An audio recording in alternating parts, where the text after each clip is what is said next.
चलो जाइए अब प्रैक्टिस सेट नंबर 3 में। अब भैया बातचीत नहीं, क्वेश्चन नंबर पहला बताओ और ध्यान से बताइए, जल्दबाजी में कोई नहीं बताइए, ना भड़बड़ काट दो। क्वेश्चन नंबर पहला ये है कि पत्थर की बनी नृत्य करते हुए पुरुष की मूर्ति, जिसे नटराज की मूर्ति कहा जाता है, किस स्थान पर प्राप्त हुई थी? लोथल है। पत्थर की बनी नृत्य करते हुए पुरुष की मूर्ति, जिसे नटराज की मूर्ति कहा जाता है, सिंधु घाटी सभ्यता के किस स्थल से प्राप्त हुई थी? ऑप्शन है लोथल, हड़प्पा, रंगपुर या मोहनजोदड़ो। बोलो। लोथल आपका 100% गलत है। और लो, रंगपुर तो बिल्कुल गलत है, चूतिया होगा, शुद्ध चूतिया हो। मालूम कहाँ से प्राप्त हुई थी? हड़प्पा से। हड़प्पा से, इसके बारे में नोट कर लो जरा थोड़ी डिटेल। हाँ भैया, हड़प्पा देखो, एक चीज भाई मैं बताऊँ, पूरी डिटेल अब सुन लो। हड़प्पा सिंधु घाटी सभ्यता का खोजा गया पहला स्थल था, सबको मालूम। अब बातचीत ना करो, सुनो। हड़प्पा सिंधु घाटी सभ्यता का 1921 में एक स्थल खोजा गया। इस स्थल को किसने खोजा था? दयाराम साहनी ने। अब डिटेल सुनते रहना। दयाराम साहनी ने इस स्थल को खोजा और इसका नाम क्या रखा? हड़प्पा। हड़प्पा जो है वो पाकिस्तान में पड़ता है और इसका जो नदी है वो रावी नदी के तट पर है। किस नदी के तट पर है? रावी नदी के तट पर है। जो एक बात समझ लो कि सबसे पहले कौन सा स्थल खोजा गया? हड़प्पा। इसी वजह से सिंधु घाटी सभ्यता का नाम हड़प्पा सभ्यता भी कहा जाता है। पहला स्थल खोजा गया। यहाँ से क्या क्या प्राप्त हुआ? प्राप्त करने की कंडीशन सुन लो। यहाँ पर शंख का बना एक बैल प्राप्त हुआ। शंख का बना एक बैल प्राप्त हुआ। खुदाई जब भाई का प्राप्त हो, भाई समूह खुदाई चल रही। एक समाधि स्थल प्राप्त हुआ और इस समाधि स्थल का नाम रखा गया था R37। क्या रखा गया था? R37। अगर तुमसे पूछा जाए कि R37 नामक समाधि स्थल कहाँ से प्राप्त हुआ, तो हड़प्पा से। गेहूं तथा जौ के अवशेष, कौन काय के अवशेष? गेहूं कामा जौ के अवशेष प्राप्त हुए थे तथा एक वृत्ताकार यानी गोलाकार चबूतरा प्राप्त हुआ। एक वृत्ताकार चबूतरा, ठीक। अब वृत्ताकार चबूतरा का यूज बताओ का है? यूज जो थो कि जो गेहूं जौ के दाने प्राप्त हुए थे, इनकी कुटाई होती चबूतरा पे। पहले गांव में नहीं, तुमने घर में देखो ये गड्ढा ऐसो बनाया तो कुटाई होती। वो क्या बोला तो मूसर। हाँ मूसर, तो मूसर के लिए इन बनाओगे। तो साथ में क्या हुआ था? एक शंख का बना बैल प्राप्त हुआ, एक समाधि स्थल प्राप्त हुआ और एक कांस्य निर्मित, कांसे की बनी नटराज की मूर्ति प्राप्त हुई थी। कांसे की नटराज की मूर्ति। इसी वजह से सिंधु घाटी सभ्यता को कांस्य युगीन सभ्यता कहते हैं। कांस्य युगीन सभ्यता इस वजह से कहा जाता है कि हड़प्पा से काय की मूर्ति प्राप्त हुई थी? कांसे की, जो नटराज की मूर्ति थी। एक मूर्ति और प्राप्त हुई थी स्त्री की, जिसके गर्भ से निकला हुआ पौधा था। मतलब एक मूर्ति थी, वो थी स्त्री की, तो उसके गर्भ से निकला हुआ पौधा था। तो वो जो देवी थी उनकी, और देवी काहे की थी? उर्वरता की देवी। उनका ये मानना था कि जब इनकी हम पूजा करें तो हमारे यहाँ खेती अच्छी हुए। तो उर्वरता की देवी प्राप्त हुई थी। उर्वरता की देवी। उर्वरता की देवी का मतलब हुआ स्त्री के गर्भ से निकला हुआ एक पौधा, ऐसी एक मूर्ति थी। सिंधु घाटी सभ्यता का जो स्थल है हड़प्पा, यहाँ पर शवों को दफनाया जाता था कि जलाया जाता था? यहाँ पर सब दफनाए जाते थे, ये ध्यान रखना। शवों को दफनाया जाता था, जबकि मोहनजोदड़ो में शवों को जलाया जाता था। अब बात क्लियर भाई? क्लियर? अन्नागार स्नानागार यहाँ से नहीं, अन्नागार स्नानागार मोहनजोदड़ो से प्राप्त हुए हैं, ठीक। तो समझ लो, पत्थर की बनी नटराज की मूर्ति हमें हड़प्पा से प्राप्त हुई थी। हड़प्पा सिंधु घाटी सभ्यता का खोजा गया पहला स्थल है, जो 1921 में दयाराम साहनी ने रावी नदी के तट पर खोजा था। यहाँ पर शंख का बना एक बैल प्राप्त हुआ, एक समाधि स्थल प्राप्त हुआ जिसे R37 कहते हैं, एक वृत्ताकार चबूतरा प्राप्त हुआ, गेहूं और जौ के दाने प्राप्त हुए, उर्वरता की देवी प्राप्त हुई यानी स्त्री के गर्भ से निकला हुआ पौधा, एक मूर्ति थी। सबों को यहाँ पर दफनाया जाता था। क्लियर? क्वेश्चन नंबर दूसरा, इनमें से कौन सा शब्द सामान्यतः एक बौद्ध मठ को संदर्भित करता है, जिसमें बौद्ध भिक्षु रहते हैं। जी बताइए भैया, बौद्ध भिक्षु जहाँ पर रहते हैं उस स्थान को हम क्या कहते हैं? पहला ऑप्शन दिया है बिहार। अब बातचीत ना करके इधर देखो भैया, पहला आंसर है बिहार, दूसरा है स्तूप, तीसरा है चैत्य। किस पर टिक करे हो?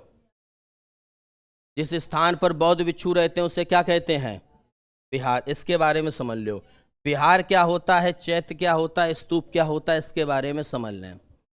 बिहार में क्या होता है, बौद्ध भिक्षु रहते हैं, और जहाँ पर बिहार होता है वहाँ पर महात्मा बुद्ध की मूर्ति होती है। तो नोट कर लो,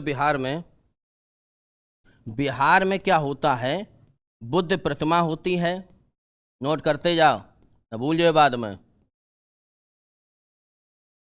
बुद्ध की प्रतिमा होती है और यहाँ पर बौद्ध भिक्षु जो होते हैं वो निवास करते हैं, निवास करते हैं। आगे सुनो, बौद्ध धर्म में पूजा के लिए जिन गुफाओं का निर्माण हुआ, बौद्ध धर्म में पूजा करने के लिए जिन गुफाओं का निर्माण हुआ उन गुफाओं को क्या कहा जाता है? चैत्य। ये पूजा स्थल है। पूजा के लिए जिन गुफाओं का निर्माण हुआ, ध्यान केंद्रित करने के लिए जिन गुफाओं का निर्माण हुआ उन्हें चैत्य कहा जाता था। जैसे अजंता एलोरा की गुफाएं हैं वो चैत्य विहार हैं। वो चैत्य स्थल इस वजह से हैं, वहाँ पर चेतना जागृत करते थे। ठीक। स्तूप की बात करें, स्तूप बौद्ध धर्म में उस स्थल को कहा जाता है जहाँ पर महात्मा बुद्ध के अवशेष हैं या महात्मा बुद्ध से जुड़ी कोई कहानी है या वहाँ पर वो रहे हैं, वो कहलाता है स्तूप। समझ में आया सबके? जहाँ वे पूजा करते हैं गुफा में वो कहलाते हैं चैत्य, जहाँ महात्मा बुद्ध के अवशेष हैं वो कहलाते हैं स्तूप, और जहाँ बौद्ध भिक्षु रहते हैं उसे कहते हैं बिहार। इसमें बुद्ध के अंदर प्रतिमा भी होती है। क्लियर? Question number 3। प्रारंभिक चेर वंशीय राजाओं ने किन राज्यों पर शासन किया था? बताइए। जो चेर वंश के राजा थे वो किस क्षेत्र से संबंधित हैं? महाराष्ट्र और गुजरात से संबंधित हैं, अरुणाचल प्रदेश और सिक्किम, बंगाल और उड़ीसा, तमिलनाडु और केरल। प्रारंभिक चेर वंश कहाँ से संबंधित है? जो चेर वंश है या संगम वंश के शासक हैं, ये दक्षिण भारत से संबंधित हैं। ये दक्षिण भारत में रहते थे, उत्तर भारत में इनका कोई काम नहीं था, और दक्षिण भारत में प्रमुख रूप से रहते थे। कहाँ पर? तमिलनाडु और केरल में। तो जो आपका चेर राजवंश है वो तमिलनाडु और केरल से संबंधित है, और इस वंश को केरल पुत्र भी कहा जाता है। यानी इस वंश के जितने भी शासक थे इनको प्रेम से वहाँ के लोग केरल का पुत्र कहते हैं। तो इस पॉइंट को नोट कर लो कि केरल पुत्र किन राजवंश को कहा जाता है? तो चेर वंश को केरल पुत्र भी कहा जाता है। नोट कर लो जिन्हें नहीं मालूम। चेर वंश को क्या कहते हैं? केरल पुत्र। केरल के लड़का हैं। खुर खुर मची इस समय। हटाएं। क्वेश्चन नंबर 4 बताइए, मूड है।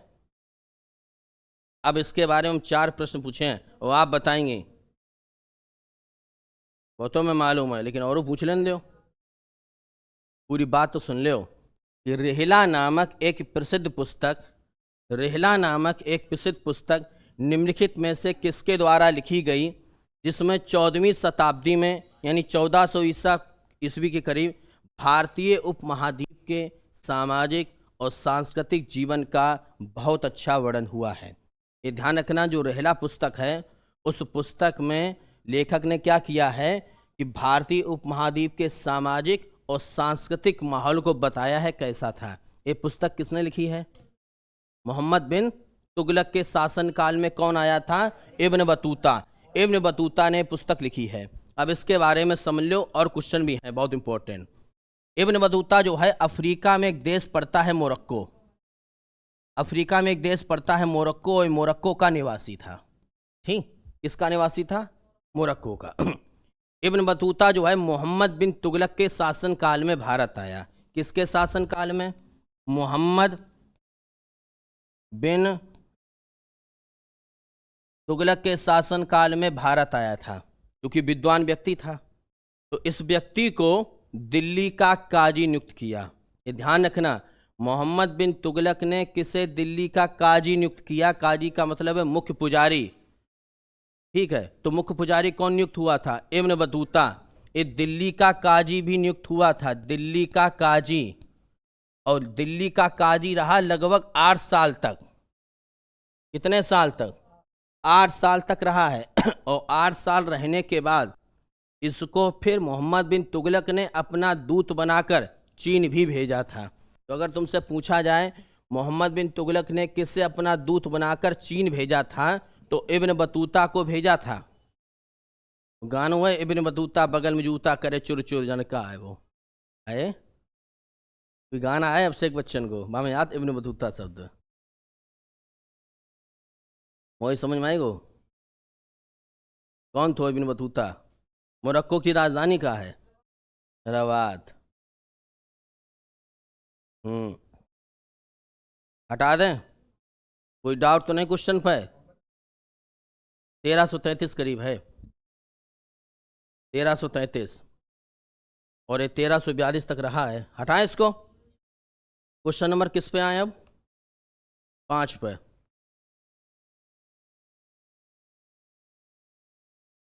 इसके बारे में जरा समझना। इधर बताओ बेटा, कौन सा शासक है जिसने कई विश्राम गृह, मस्जिद, सड़कों के नेटवर्क का निर्माण किया था, जिसमें एक सड़क का ग्रैंट रोड यानी जीटी रोड के नाम से प्रसिद्ध है? शेर शाह सूरी। इनके बारे में जरा समझ लो। शेर शाह सूरी ने जो सड़क बनवाई थी जिसको हम जीटी रोड कहते हैं, कहाँ से कहाँ तक है? अफगानिस्तान से लेके कलकत्ता तक।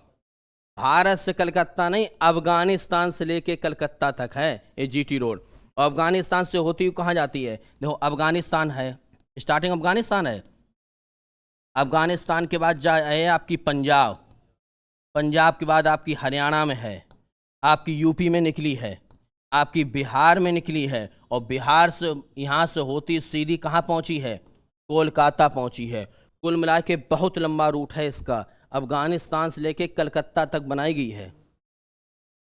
क्लियर है? और शेर शाह सूरी का जो मकबरा है वो सासाराम, सासाराम कहाँ पर पड़ता है? बिहार में पड़ता है। ठीक, याद रखना। तो जो रोड बहुत लंबी है अफगानिस्तान से लेके कलकत्ता तक। अब आप ताज्जुब में हो कि अफगानिस्तान में कैसे बना दी? भैया उस समय अफगानिस्तान भारत में ही था, क्योंकि भारतीय उपमहाद्वीप शब्द यूज होता है। भारतीय उपमहाद्वीप में म्यांमार है, पाकिस्तान है, नेपाल, ये सब शामिल थे। ये तो अभी बंटवारा हुए अंग्रेजों के शासनकाल में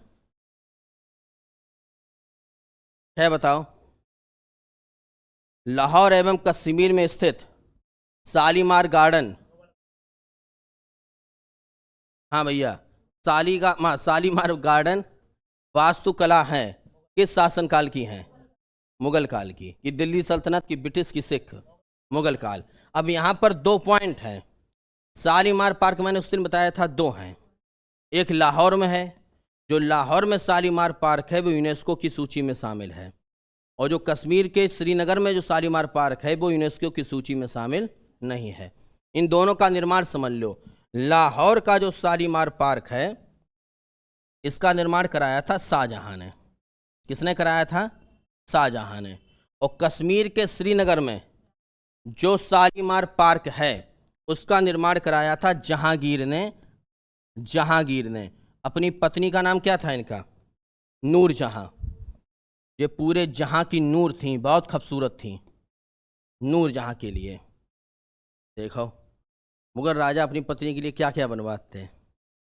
इन प्रधानमंत्री आवास योजना ले रहे प्रधानमंत्री आवास योजना से काम चल रहा है। गलत कह रहे? चौधरी साहब तुम बताओ, गलत कह रहे हम? इन प्रधानमंत्री आवास योजना तो कुछ बन पाए? बताओ, बाग बनवाए रहे हैं, कोई ताजमहल बनवाए रहे है, कोई कछू बनवाए रहे है। कितनों चाहते अपनी पत्नी को मुगल राजा, सबसे ज्यादा चाँद तो देखिए चक्कर जाती चाँद इतने थे कि 13वीं बीवी थी। हाँ, पता नहीं भैया, यानी एक इतनो कलेश मचाए देता है। अब मैं कल्पना करके देखो कि अगर 13 बीवी हुए तो कितनों कंजड़िया मचत हुए। एक पानी ले खड़ी, एक रोटी ले, एक मिर्च को अचार ले खड़ी, एक मूली को अचार ले खड़ी, ये जी सुन ले। ना एक खड़ी है कि रोटी ले ले। अब राजा कंफ्यूज है कि हम पनीर खाएं कि मेथी आलू खाएं कि मठा के आलू खाएं। और खड़ी सब लाइन से। तब पनीर नरी नहीं बनते तो है। एक क्वेश्चन लाजवाब है, इसके ऊपर 4 प्रश्न पूछे हैं। हैदराबाद का अंतिम निजाम कौन था?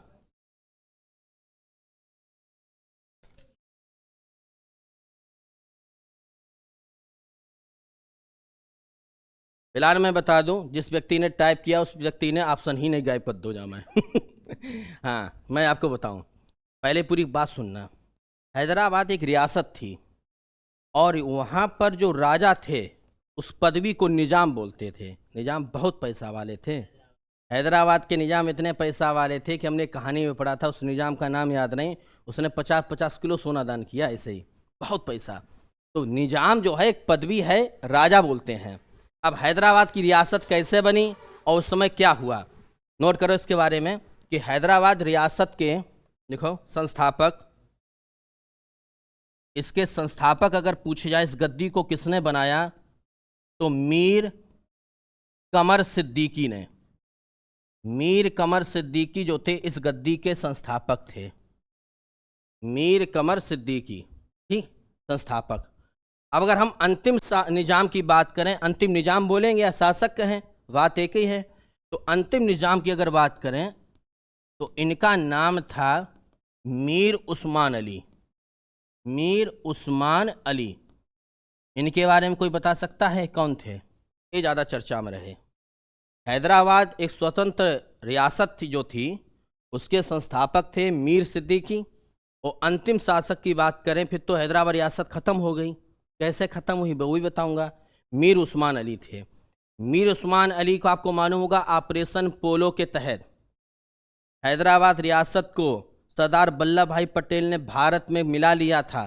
तो भाई जब भारत में मिला लिया तो रियासत क्या हो गई? ख़त्म हो गई। ऑपरेशन पोलो इन्हीं के शासनकाल में चला था, ये नोट कर लो। ऑपरेशन पोलो, ऑपरेशन पेलो, मार मार लाठिए ने अंदर कर लो। निजाम निजाम सब गए बाहर में, उन भागे भाग फिरे। निजाम के ऊपर एक कहानी कही जाती है कि नवाबों के ऊपर एक कहानी ये थी, नवाब तो नवाब थे, कि एक बार अंग्रेज़ों ने हमला किया नवाब के ऊपर, तो सारे लोग भाग गए लेकिन नवाब नहीं उठे। नवाब बोले मैं नहीं उठूंगा। कि क्यों? कि हमारा जूती पहनाने वाला कहाँ है? चलो अंग्रेज ने आके सब तोड़ दी हड्डी पतरी। सवाल है, ऑपरेशन पोलो चलाया गया था, मालूम है किसी को? ये साइन करने को तैयार नहीं थे, ये चाहते थे कि हमें अलग देश मिल जाए। तो मिल गो अलग देश है ना।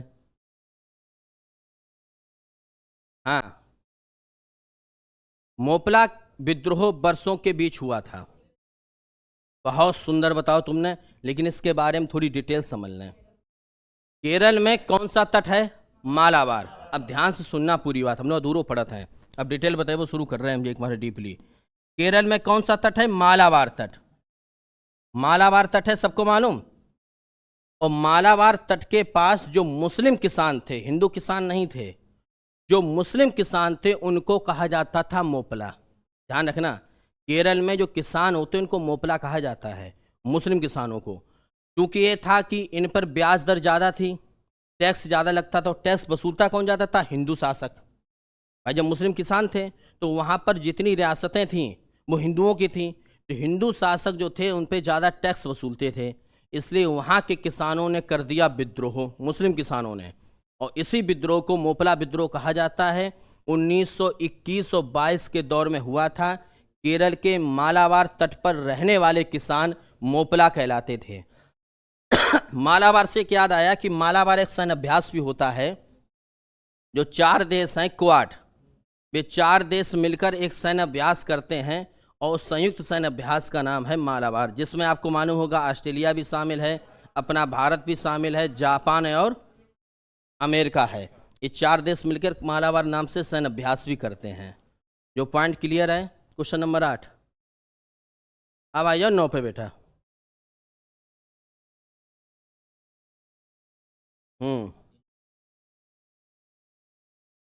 बताइए, सीधी कार्रवाई दिवस किसने शुरू किया था? इसके बारे में आपको मैं बता दूं। 16 अगस्त 1946 कौन सी डेट है? हाँ ध्यान रखना, बहुत अच्छा पूछा जाता है।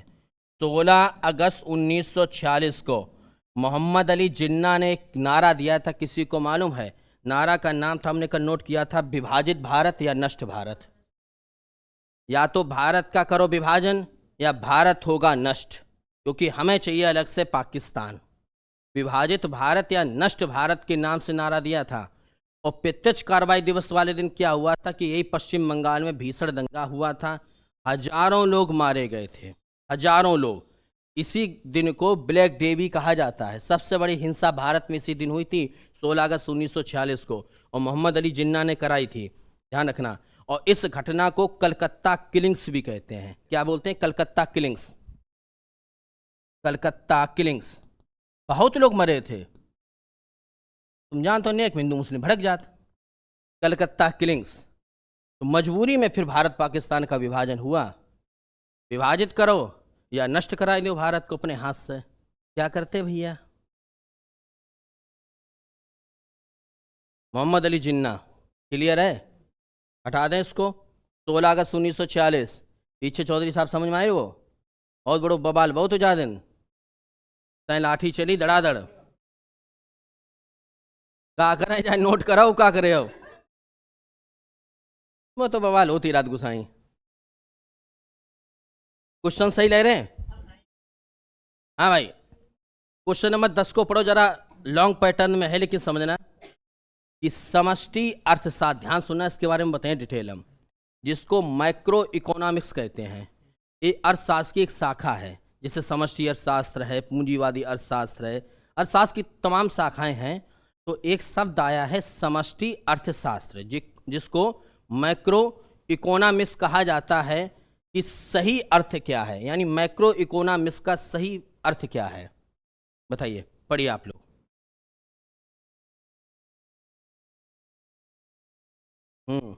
बताइए। देखो मैं बताऊं, समष्टि अर्थशास्त्र जो है, जिसको मैक्रो इकोनॉमिक्स कहा जाता है, इसका ये अर्थशास्त्र की शाखा, इसके अंतर्गत क्या किया जाता है, डी ऑप्शन पढ़ना जरा। अर्थशास्त्र की एक शाखा है, सुनना ध्यान से, जिसमें समग्र रूप से क्या मतलब हुआ? टोटल, पूर्ण रूप से अर्थव्यवस्था के व्यवहार और प्रदर्शन का अध्ययन किया जाता है कि हम जिस अर्थव्यवस्था को अपनाए हैं उसका व्यवहार कैसे होगा और इसका परिणाम क्या होगा। साथ में आर्थिक नीति कैसे सुधारी जाए, आर्थिक नीति कैसे सुधारी जाए, इन सब का अध्ययन किया जाता है। और इसी को अर्थशास्त्री बोलते हैं। समष्टि अर्थशास्त्री भी होते हैं, व्यष्टि अर्थशास्त्री भी होते हैं। तो इसमें क्या करते हैं, अर्थव्यवस्था के व्यवहार और प्रदर्शन का अध्ययन करते हैं, और साथ में आर्थिक नीति का निर्धारण भी होता है। क्लियर है? यानी अर्थव्यवस्था की एक शाखा है, और जहाँ में टोटल अध्ययन करो जाता है कि अर्थव्यवस्था में कैसे हम आर्थिक नीति बनाएं, और अर्थव्यवस्था ऐसी कौन सी अपनाएं जिससे हमारा प्रदर्शन अच्छा रहे। क्लियर? भैया इसका जनक यार हमें नहीं याद है यार, अब वो बताए दिए हैं, रुको, चलो चलिए। हाँ, केंद्रीय मंत्री परिषद सामूहिक रूप से उत्तरदायी होती है। क्वेश्चन तो सिंपल है कि केंद्रीय मंत्री परिषद सामूहिक रूप से लोकसभा के प्रति उत्तरदायी होती है। इसका अनुच्छेद बताओ नहीं जरा आनंद। बिल्कुल सही, अनुच्छेद 75(3) ये कहता है, 75(c) ये कहता है कि पूरी मंत्रिपरिषद, चाहे कैबिनेट मंत्री हो चाहे राज्य मंत्री हो, वे सब लोकसभा के प्रति उत्तरदायी होंगे। 75(3). और जरा एक और बताना, एक 75(a) और अनुच्छेद है, 75(3) कहें या 75(c) कहें, और एक अनुच्छेद 75(1) है। बताओ इसमें क्या लिखा है? 75(1) में क्या लिखा है? 75(1) में ये लिखा है कि जितनी भी मंत्रियों की नियुक्ति होगी वो प्रधानमंत्री की सलाह पर राष्ट्रपति करेगा। प्रधानमंत्री की भी नियुक्ति होती है, कौन करता है? राष्ट्रपति। लेकिन 75(a) अनुच्छेद कहता है, ध्यान से सुनना, कि जितनी भी मंत्रियों की नियुक्ति होगी वो प्रधानमंत्री की सलाह पर होगी, बट नियुक्त कौन करेगा? उनको राष्ट्रपति करेगा। ये 75(3) कहता है, इसका याद रखना। मंत्रियों की नियुक्ति प्रधानमंत्री की सलाह पर राष्ट्रपति करेगा, 75(1) कहता है। और संपूर्ण मंत्रिमंडल लोकसभा के प्रति उत्तरदायी होगा, लोकसभा को अपना जवाब देगा। ये 75C या 75(3) कहता है। कोई डाउट तो नहीं? हटाएं? हाँ। किसे पंचवर्षीय योजना का वास्तुकार कहा जाता है? इसको कहते हैं पीसी महालनोबिस। क्लियर है? इनके बारे में जरा समझ लें कि पीसी महालनोबिस को भारत में पंचवर्षीय योजना का वास्तुकार या डिजाइनर कहा जाता है। क्यों कहा जाता है? पीसी महालनोबिस एक बहुत बड़े सांख्यिकी विद थे, बहुत बड़े सांख्यिकी विद थे और अर्थशास्त्री थे। इन्हीं की स्मृति में 29 जून को राष्ट्रीय सांख्यिकी दिवस मनाया जाता है। सांख्यिकी दिवस, राष्ट्रीय सांख्यिकी दिवस। और आर्थिक नियोजन समिति के अध्यक्ष, आर्थिक नियोजन समिति के अध्यक्ष भी पीसी महालनोबिस थे। ठीक, नोट कर लो। आर्थिक नियोजन जो समिति बनी थी 48-49 में, समिति के अध्यक्ष भी पीसी महालनोबिस थे। और पीसी महालनोबिस ही दूसरी पंचवर्षीय योजना का मॉडल भी बनाए थे। पीसी महालनोबिस ने किसका मॉडल बनाया था? दूसरी पंचवर्षीय योजना का मॉडल भी बनाया था, जबकि पहली पंचवर्षीय योजना का मॉडल हैरोल्ड डोमर ने बनाया था। ठीक, तो आर्थिक नियोजन समिति के अध्यक्ष थे। साथ में इनको भारतीय पंचवर्षीय योजना का वास्तुकार कहा जाता है। और 29 जून को राष्ट्रीय सांख्यिकी दिवस भी इनकी स्मृति में मनाया जाता है। कोई डाउट है? बताओ। इनको यार पुरस्कार नहीं मालूम? कौन सो है?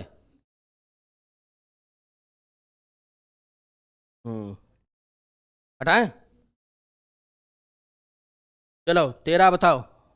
बैठी हो, 13 बताओ। नीचे दिए गए विकल्पों में नाबार्ड का सही पूर्ण रूप क्या है? बी, बिल्कुल सही। National bank for agriculture and rural development, Hindi में नाम क्या है? राष्ट्रीय कृषि ग्रामीण विकास बैंक। अब सुनो जरा ध्यान से, राष्ट्रीय कृषि ग्रामीण बात कर रही है, सुन नहीं रही? विकास बैंक। अब पूछ रहे, रुको लियो। अच्छा ये बताओ, इसकी स्थापना कब हुई थी? 12 जुलाई 1982 को। इसका मुख्यालय कहाँ है? मुंबई है। और इसकी स्थापना, नाबार्ड की स्थापना किस समिति की सिफारिश पर? शिवरमन समिति की सिफारिश पर, शिवरमन समिति की सिफारिश पर। और ये भी आपको मालूम होना चाहिए, भारत में कृषि शाख की सबसे बड़ी बैंक राष्ट्रीय जो ग्रामीण विकास बैंक है, नाबार्ड है, जो कृषि क्षेत्र में सर्वाधिक योजनाएं लोन वगैरह उपलब्ध कराती है, वो नाबार्ड की ही देन है। 12 जुलाई 1982 को। क्लियर? कोई डाउट तो नहीं? 14 बताओ। ये चलो, आनंद बताओ। रीजनिंग टाइप का क्वेश्चन है। किसी ऋण के लिए, अब ध्यान सुनना, सार्थक प्रतिभूति जमानत राशि होती है। जैसे मान लो हम लोन लेने गए तो हमने क्या किया? अपना प्लाट रख दिया, रखना पड़ता है, खेती रख दी, तो वो जमानत राशि के रूप में हम जो जमा करते हैं वो बेटा क्या है? कर्जदार की। हमें बताओ, हमने जैसे लोन लेने गए, लोन तुम्हें फ्री में तो नहीं मिल जाए, कुछ गारंटर लगे, कुछ गारंटी लगेगी। तो भैया वो गारंटी क्या कहलाती? मैं बताऊं, वो कर्जदार की परिसंपत्ति है। कर्जदार की क्या है? परिसंपत्ति है कि अगर इसने नहीं पैसा दे पाया तो हम पैसा की वसूली इसको बेच के करेंगे। ये ध्यान रखना, कर्जदार की परिसंपत्ति होती, पैसा नहीं दे पा रहे हो तो वसूली कैसे करें? तो भैया बिक्री करें इनकी, बोली लगाए जमीन की, खेती की जो तुमने गिरवी रखा है। हमें अगर गिरवी रख दो तो हमारी बोली लग जाए। जैसे आगरा में भाऊ आगरा वाली घटना सुनी थी, कल वीडियो डालो तो। आगरा में क्या हुआ? श्री राम माइक्रो फाइनेंस एक कंपनी थी, 2016 में प्रताप सिंह नामक व्यक्ति ने 14 लाख को लोन लेने के बाद वो हो गया ख़त्म। तो उसमें जो गारंटर बना था वो मंगल सिंह था। श्री राम कंपनी के फाइनेंसर ने कहा करो, मैनेजर जो था उसने कर दो मुकदमा, और मुकदमा किया 2018 में, जबकि प्रताप सिंह मर चुके 2016 में। और मुकदमा में क्या FIR लिखाई कि मैं उनके घर पे गया, प्रताप सिंह मिले और प्रताप सिंह ने मुझे जान से मारने की धमकी दी, जबकि प्रताप सिंह कब मर चुके, 16 में। पुलिस ने एफआईआर दर्ज कर ली। एफआईआर दर्ज करने के बाद पुलिस जांचों बनाएगी और लिख दी कि हाँ प्रताप सिंह ने वास्तव में जान से मारने की धमकी दी, और प्रताप सिंह के साइनू बनाए ले, प्रताप सिंह सब कुछ कर लो। और प्रताप सिंह ने गवाही दी कि मेरी गारंटी नहीं, मंगल सिंह की गारंटी है। मंगल सिंह को उठाए के पुलिस ने भेज दो जेल।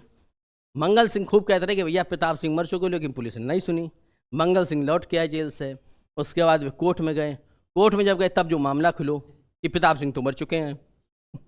बयान यहाँ सब ले ले उनने, समझे वकील साहब? कौन है? राष्ट्रीय आय समिति के अध्यक्ष हुए, फिर देखो जरा।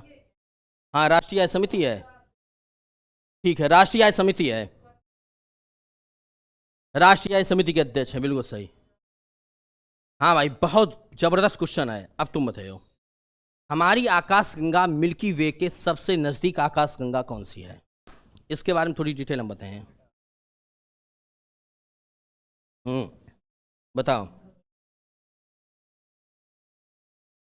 बताइए भैया, अब इसके बारे में बताएं। हमारा ग्रह कौन सा है? पृथ्वी है। पृथ्वी के साथ कितने ग्रह और हैं? 8 और ग्रह हैं। एक परिवार है पूरा, इस परिवार को क्या बोलते हैं? सौर मंडल। और ऐसे हजारों सौर मंडल हैं, ये ध्यान रखना, एक सौर मंडल नहीं है, ऐसे हजारों सौर मंडल है। मैंने कहा था उस दिन कि जितना हम भूगोल पढ़ते हैं वो संपूर्ण जियोग्राफी का मात्र 1.5% पढ़ते हैं। 98.5% अभी ये ज्ञात है, जिसको डार्क मैटर कहा जाता है। मालूम ही नहीं कहाँ पे और पृथ्वियाँ हो सकती हैं। तो हमारा जो सौर मंडल है एक परिवार है, ध्यान सुनना, और जो हमारा सौर मंडल है एक परिवार है, और उस परिवार को मंदाकिनी कहते हैं। यानी हमारा सौर मंडल जिस आकाश की गंगा में स्थित है, मेरी बात सुनो, जहाँ मान लो आकाश की गंगा है और जहाँ में ऐसे हजारों सौर मंडल हैं, मतलब ऐसे ऐसे करके तमाम परिवार है, काऊ में 8 ग्रह हैं, काऊ में 9 ग्रह हैं, तो मान लो जहाँ आकाश गंगा है, मिल्की वे, ठीक, आकाश गंगा को क्या बोलते हैं? मिल्की वे। और जहाँ में ऐसे हजारों सौर मंडल हैं, हमारा सौर मंडल किस में स्थित है? मंदाकिनी में। ठीक, हमारे सौर मंडल का नाम क्या है? मंदाकिनी है, ठीक। और इसी के सबसे नजदीक जो मिल्की वे कहलाते हैं, मिल्की वे क्या मतलब है कि अगर आप ध्यान से देखो तो जहाँ पट्टी ऐसी है, ब्रह्मांड में बहुत करोड़ों अरबों किलोमीटर में पट्टी फैली है, एक एक टुकड़ा ऐसे बने कि जहाँ में बुध है, शुक्र एक परिवार जो हुई गो, ऐसे करके 10-12 ग्रहों का एक परिवार अलग होगा, 13-14 ग्रहों का परिवार अलग होगा, लेकिन हम इसके बारे में जानते हैं, वहाँ तक पहुँचे नहीं पाए। अब शुक्र शनि अरुण वरुण तक पहुँचने हैं। इसी के सबसे नज़दीक जो आकाशगंगा है, तो जावी आकाशगंगा है, इसके सबसे नज़दीक जो आकाशगंगा है इसको बोलते हैं एंड्रोमेडा। क्या बोलते हैं? एंड्रोमेडा बोलते हैं। और हिंदी में बोली जाती है इसको स्वर्ग की गंगा, स्वर्ग की गंगा। तो यही हमारे सबसे नज़दीक है, सबसे नज़दीक एंड्रोमेडा या स्वर्ग की गंगा। सॉरी, एंड्रोमेडा को स्वर्ग गंगा नहीं, देवयानी, एंड्रोमेडा बोलते हैं देवयानी, बाहुबली मात देवयानी, ये सबसे नज़दीक है हमारे। देवा में बाग लगाए लगाए हो मैया, देवा में बाग। क्वेश्चन नंबर 16 तुम बताओ, बताओ मैया, 16 नंबर तुम बताओ, क्या लिखोगी इसमें तुम? एंड्रोमेडा का हिंदी में नाम क्या है? देवयानी। देवा में बाग लगाए, अब भजन गाने लगाए, देवयानी, हटा दें इसको? बिल्कुल गए हैं, ऐसो भजन सुने हैं, पूछो मत गुसाई। इनमें से किस अवसर पर चंद्र ग्रहण होता है? अमावस्या पर। पंडित जी बन जाओ, पंडित जी, तो ग्रह ग्रह भाग मारे मारे घूमे जे पूर्णिमा को। और चंद्र ग्रहण क्या होता है? ए मान लीजिए अपना सूर्य है, देखो, आह टमाटर बड़े मजेदार, जो है सूर्य, सूर्य के बाद कौन सा ग्रह आइए? पृथ्वी, और जो आएगा चंद्रमा, चंदा मामा दूर के, चंदा मामा को रुवाई देने के लिए ट्यों। सूर्य की छाया किस पे पड़ेगी? प्रकाश पृथ्वी पर। और पृथ्वी की छाया किस पे पड़ेगी? तो चंद्रमा पर क्या लग गया? ग्रहण। ग्रहण का मतलब है कि चंद्र ग्रहण का मतलब हुआ कि चंद्रमा पर ग्रहण, और चंद्रमा पर ऐसा ग्रहण लग गया कि चंद्रमा दिखाई नहीं पड़ता है। और ये कब होता है? पूर्णिमा के दिन होता है। और सूर्य ग्रहण अमावस्या के दिन। बाद में भूत प्रेत का भी जगाई याद, क्रीम क्रीम डिम कर गए वो। 17 बताओ। ओस बनता है।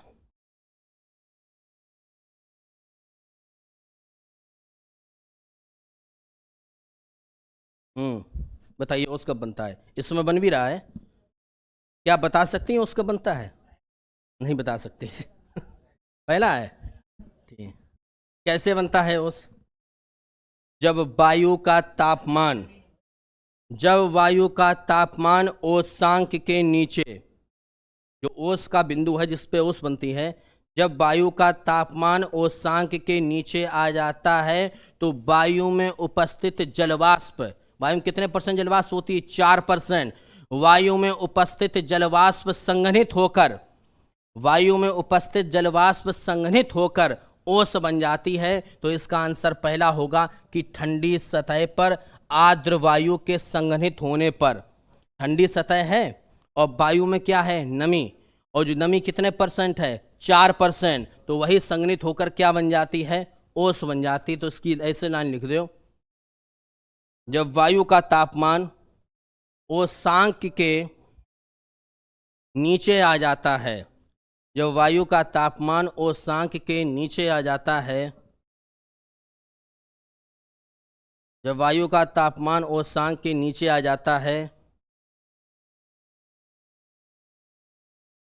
तो जलवाष्प संघनित होकर, संघनन जानते हो किसे बोलते हैं? क्या होता है?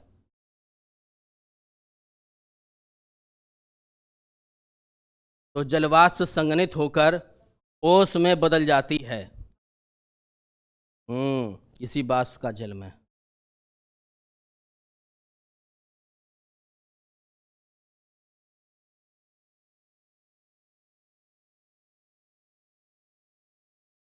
अफ्रीका में एक विक्टोरिया जलप्रपात है, वो किस नदी पर है? कांगो नदी पर। 100% आपका गलत। बिल्कुल सही, जाम्बेजी नदी पर है। और अफ्रीका का बहुत बड़ा एक प्राकृतिक जलप्रपात है जाम्बेजी नदी पर। और ध्यान रखना, ये जलप्रपात अब सूख रहा है। ग्लोबल वार्मिंग की वजह से इतना बड़ा जलप्रपात है, लमसम 140 मीटर ऊंचा है, नेचुरल है, ये सूख रहा है। ठीक, जाम्बेजी नदी पर। और ये ध्यान रखना, नाइजर नदी पर कैंची बांध बना है। हमने जाकर तरीका बताओ, तो जब कैंची चलाओ तो जर्र जर्र की आवाज आज पेंट फाड़ो जर्र से। समझ में आई आवाज? अब तो पैंट को यूज कम हुई, तो हमारे पुराने समय में क्या हो, तो जैसे पैंट फट गई घुटना पे तो उतनों काट के हाफ पैंट बन गो। फिर जब हाफ पैंट फट गई तो बाद काट के बाद को झोला बन गो। जब वो झोला फट गो तो बाद से पोछा बन जात। तो फिर वो पोछा जाए सर्दी में जला जात, तो लकड़ियाँ जलेबे के लिए इतनो यूज करते। फिर वह बनती राख, राख से माजते बर्तन। हमारे यहाँ कुछ भी हो सकता है।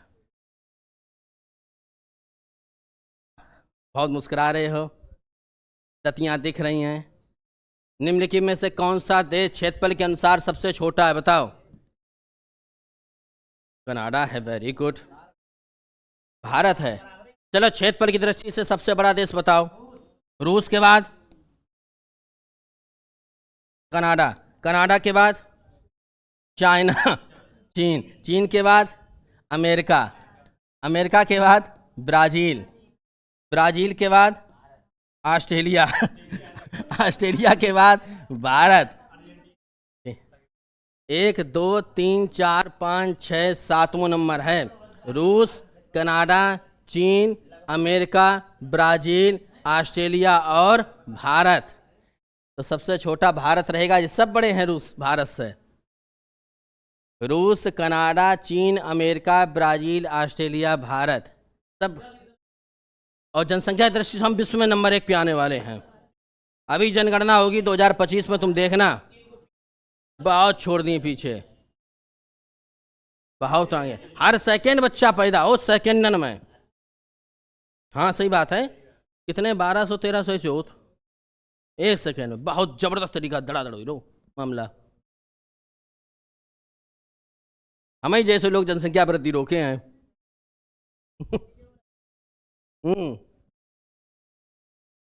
एकमात्र भारतीय राज्य कौन सा है जिसकी सीमा सिक्किम राज्य से जुड़ी है? सिक्किम की सीमा किससे जुड़ी है? असम से। जरा ये बताओ कि 16 मई 1975 को असम बना था, नोट कर लो।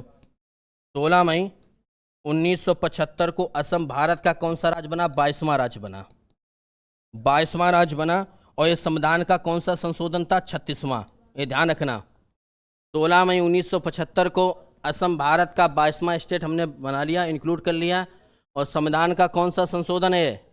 36वां, राइट। संविधान का कौन सा संशोधन था? 36वां। 16 मई 1975 को कौन सा राज्य है? 22वां असम।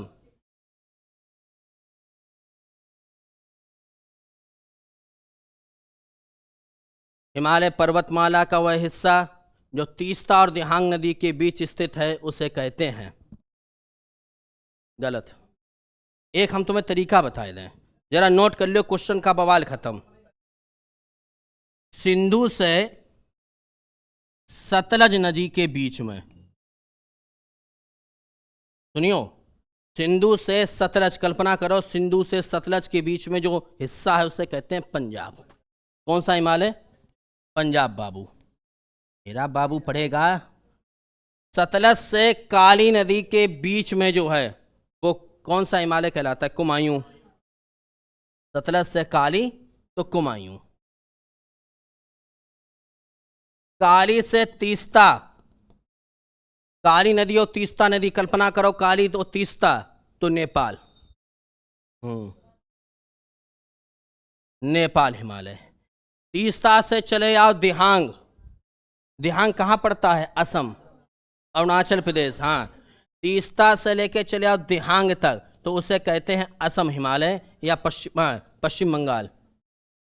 असम हिमालय कहते हैं या पश्चिम बंगाल हिमालय कहते हैं। ये है सीन। सिंधु से सतलज पंजाब, सिंधु से सतलज पंजाब, सतलज से काली कुमायूं, काली से तीस्ता नेपाल और तीस्ता से दिहांग असम हिमालय या पश्चिम बंगाल वाला क्षेत्र। आपकी बात पल्ले पड़ी, दिमाग में घुसी, बहुत खूबसूरत पढ़ रहे तुम लोग। सत्येंद्र सर थोड़ा थोड़ा झपकी मारते हुए। जब झपकी लगे तो गर्दन जब झटका लगाता है नहीं, बस में जब झटका लगाए और बगल वालों चिढ़ाए कि बार बार जो खोपड़ी मेरे मुंह में धर देता है। हाँ हाँ, जब नवाज अदा हो तो नवाज ऐसा है, मालूम का झट से मारी नहीं तो। और मालूम कब मजा आ, जब बस में जो आगे वालों मूड लगाए। अब बारातें कहाँ जाती, पहले बारात में हम लोग क्या करे थे, रसगुल्ला भर लेते और बस में बैठे और जानबूझ के रसगुल्ला काकू मारते बैठ से फिर बैठ गए। अब तो गोली चल जाए।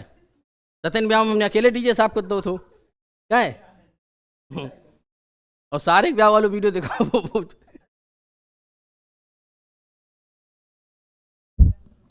कहाँ गई तुम डेंगू फैलाए इधर आओ। इनमें से कौन सा ब्रह्मपुत्र नदी का उद्गम स्थल है? तिब्बत की। अच्छा, तिब्बत में ब्रह्मपुत्र नदी को किस नाम से जानते हैं? जो तिब्बत चीन आंको चौंको पो तो सांगपो। तिब्बत की बात तो समझ लो, चाइना वाली सांगपो। असम में ब्रह्मपुत्र को क्या कहते हैं? ब्रह्मपुत्र। अरुणाचल प्रदेश में दिहांग। और जब ये नदी बांग्लादेश में प्रवेश करती है टन से तो क्या नाम है? जमुना। जमुना जब बांग्लादेश में जाएगी तब ये जमुना कहलाएगी। और गंगा मैया क्या कहलाती हैं? पद्मा। उनके पद्म पड़े, पैर पड़े। अलमट्टी बांध का निर्माण किस नदी पर, कहाँ पर है? तमिलनाडु में कृष्णा नदी। रात भर में बहाई दी इधर गई। कहाँ पर है? अरे भैया, अलमट्टी बांध जो है कृष्णा नदी पर कर्नाटक में, कर्नाटक में बीजापुर के पास। और इस बांध को लाल बहादुर शास्त्री बांध भी कहते हैं, नोट करो।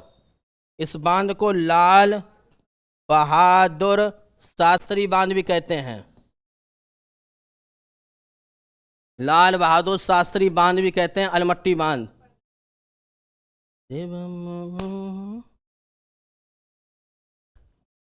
बहुत सुंदर पढ़ रहे तुम लोग, तन मन सब प्रसन्न हुआ तुम्हें देख के भैया। जी जी, आज्ञा कैसी बात करती हैं, हम आपकी बात टाल रहे हैं। निम्नलिखित में से किस राज्य में भारत का सबसे बड़ा कोयला भंडार है? बताइए। पश्चिम बंगाल, झारखंड, उड़ीसा या छत्तीसगढ़? कोयला का सबसे बड़ा भंडार बोलो भाई, बोलो। झारखंड, उड़ीसा, पश्चिम बंगाल, छत्तीसगढ़? कौन सा है? झारखंड। झारखंड में खान पड़ती है झरिया, और झरिया खान तो बहुत ज़्यादा फेमस है, कोयला बहुत झरत है। और पश्चिम बंगाल का कौन सा? रानीगंज, कोयला के लिए बहुत ज़्यादा फेमस है। और वैसे पूछा जाए तो दामोदर घाटी, दामोदर घाटी, दामोदर घाटी कोयला के लिए बहुत ज़्यादा फेमस है। झारखंड का झरिया, पश्चिम बंगाल का रानीगंज और दामोदर घाटी, ये सब कोयला उत्पादक क्षेत्र हैं। दामोदर घाटी घाटी है यार, वो दामोदर नदी परियोजना है, भारत की पहली है। हटा दें इसको यार, भाई नासिक की त्र्यंबक पहाड़ी से निकलते हैं दामोदर नदी। दामोदर नदी कहां से उद्गम है? भूल गए। हाँ, जब पश्चिम बंगाल में है। हाँ, नदी परियोजना पश्चिम बंगाल में है।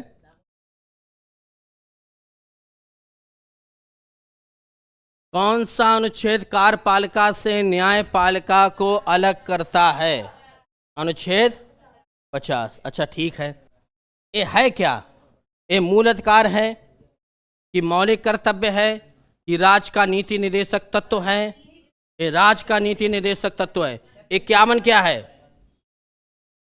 अंतर्राष्ट्रीय शांति एवं समझौता। 52 क्या है? और 53 क्या है? संघ की कार्यपालिका की शक्ति राष्ट्रपति में निहित होगी। वो तीनों सेना वालों अलग पॉइंट है। ठीक है, हटा दें इसको। अब इसके बाद लास्ट मेरा लिख के आ जाएगा, thanks you, see you in next class. Okay bye, टाटा, सी यू। अंग्रेजी थोड़ी पोंक लई जात। अब हमारे बीच में माननीय सत्येंद्र साकी जी फ्रॉम जस्ट